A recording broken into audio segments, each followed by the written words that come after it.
টানা ২৪ দিন ধরে পানির কোনো সরবরাহ নেই এই মহল্লায়। পুকুর না থাকায় গোসল থেকে শুরু করে দৈনন্দিন গৃহস্থালির কাজ সবকিছুর জন্যই পানির সংকটে পড়েছেন বাসিন্দারা। এ অবস্থা তৈরি হয়েছে রাজশাহীর তানোর উপজেলার মুন্ডুমালা পৌর এলাকায়। প্রতি মাসে পানির সংকট, পানির কোনো ব্যবস্থা নেয় না পৌরসভা আলাদা।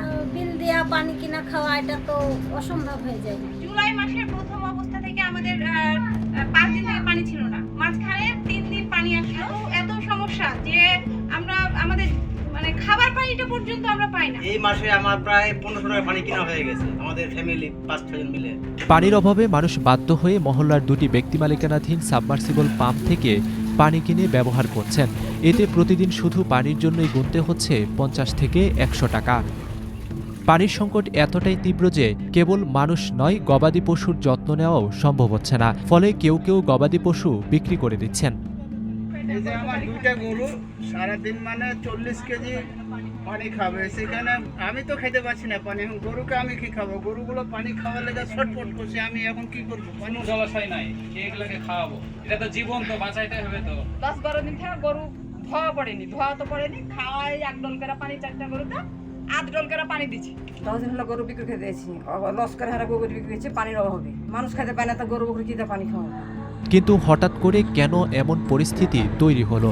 সংশ্লিষ্ট সূত্র বলছে, রাজশাহীর তানোর সরকার ঘোষিত পানির সংকটাপন্ন এলাকা। এই উপজেলার মুন্ডুমালা পৌর এলাকায় ভূগর্ভস্থ পানির স্তর নিচে নেমে যাওয়ার কারণে এলাকার নলকূপগুলো অচল হয়ে গেছে। সব জায়গায় গভীর নলকূপেও পানির জলধারক স্তর অ্যাকুইফার পাওয়া যায় না। এখন বৃষ্টি হলেও সেই স্তরে আর পানি পাওয়া যায় না। এ পরিস্থিতির সমাধানে কি উদ্যোগ নেওয়া হচ্ছে এবং কবে নাগাদ পানি সরবরাহ স্বাভাবিক হতে পারে জানতে চাওয়া হয় প্রশাসনের কাছে। এইটা আমাকে পৌরসভা থেকেই জানানো হচ্ছে গত বৃহস্পতিবার অথবা বুধবার, আজকে তো রবিবার, মাটি সুপ্রশনে গিয়েছে শুধু। তা আমিও যে তখনই তাৎক্ষণিকভাবে বিএমডিএ কে বলেছিলাম পাম্প নাকি নষ্ট হয়েছে, এখানে তো আর ওইভাবে সমিতি নাই।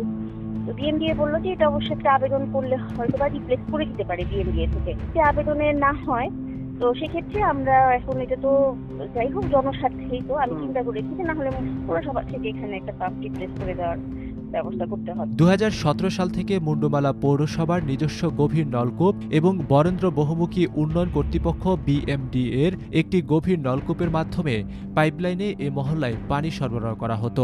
প্রতিটি বাড়িতে সংযোগও দেওয়া হয়েছিল। একটি ট্যাপের জন্য মাসিক 150 টাকা এবং সংরক্ষণ ট্যাঙ্ক ব্যবহারকারীদের জন্য 250 টাকা দিতে হতো ব্যবহারকারীদের। গত 1 জুলাই থেকে সেই সরবরাহও পুরোপুরি বন্ধ হয়ে যায়। কবে আবার ট্যাপে পানি আসবে তার নির্দিষ্ট কোনো উত্তর নেই বাসিন্দাদের কাছে। তাই প্রতিদিন বাড়তি খরচে পানি কিনেই দিন পার করতে হচ্ছে তাদের। সমাধান এখনও কেউ জানেন না।